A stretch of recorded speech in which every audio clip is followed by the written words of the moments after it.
Marvel Studios intended to offer Bill Murray a role in Iron Man, but as Robert Downey Jr. revealed, they were unable to reach him for the proposal. Pope Francis has only one lung, as the other was removed during his teenage years because of an infection. Idaho's name was proposed to Congress by George M. Willing, who falsely claimed it was Shoshone for Gem of the Mountain. In reality, he had invented the word himself. The concept for Back to the Future was inspired by its screenwriter browsing through his parents' old yearbooks and contemplating whether he would have been friends with them if he had attended their high school.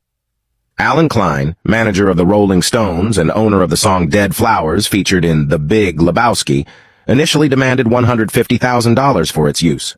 However, he agreed to let the filmmakers use it for free after watching the scene where the dude says, "I hate the Eagles, man." Praying mantises are unique in the animal kingdom as they possess only one ear, making them the only known species with this characteristic. In 2003, American rapper Pusha wrote the well-known McDonald's jingle, "I'm Lovin' It." However, he didn't secure any publishing rights for it. Learning from this costly oversight, he now owns 40% of the publishing rights for Arby's We Have the Meats campaign. Paul Winchell, known as the voice behind the beloved character Tigger, was also the inventor of the artificial heart. The American flags displayed at Disneyland are designed with fewer than 50 stars and 13 stripes, meaning they are not classified as official American flags. This exemption allows them to remain raised without lighting them every night. Jack Nicholson agreed to a lower salary than his usual rate for playing the Joker in Tim Burton's Batman, but his contract included a share of the film's gross earnings from merchandise with his likeness, and a percentage from all future Batman sequels, even extending to Christopher Nolan's Dark Knight trilogy.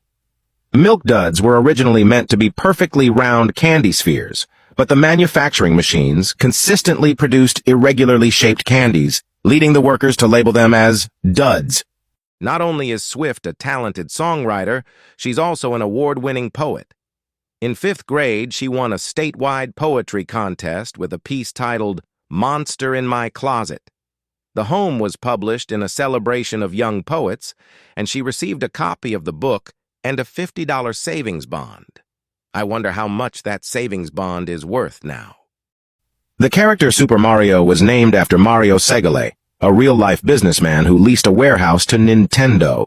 When Nintendo fell behind on rent, Segale chose not to evict them, but instead allowed them more time to pay. In gratitude, Nintendo named their iconic character after him. Tyra Winters, a high school cheerleader, heroically saved a choking toddler's life during a homecoming parade. She was on a float when she noticed the struggling child in the crowd, quickly jumped down, and used the CPR skills she learned in the 8th grade to rescue him. In 2017, 2 Scottish students placed a pineapple on an empty table in an art gallery as an experiment to see if it would be mistaken for art. When they came back 4 days later, they found the pineapple displayed under a glass protector, treated as an art piece.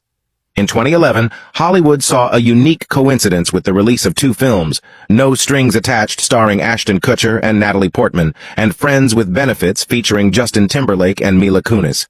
Both movies, released just 5 months apart, had the same runtime, plot, and ending, and each grossed $150 million. After sleeping on his couch, Robert Englund told a young Mark Hamill to audition for the lead character in Star Wars. Englund later went on to play Freddy Krueger in the Nightmare on Elm Street films. As composer Mike Green was working on the Bill Nye the Science Guy theme song, a rap group was also recording inside his studio. He called them over to chant Bill into the mic. It wasn't until the show aired that they knew why. In The Great Gatsby, the character Gatsby chose the name Jay for himself, thinking it sounded upper class and sophisticated. However, in the early 1900s, the period in which the novel is set, the term Jay was actually a term used to describe someone ignorant or inexperienced. Kobe Bryant's grandmother attended only 1 game throughout his entire professional career. Remarkably, in that game, where Bryant played against the Toronto Raptors, he scored 81 points, one of the highest in NBA history. The theory of monster under the bed is probably an evolutionary leftover from our hunter-gatherer days. Children would fear bedtime because of the threat of wild animals.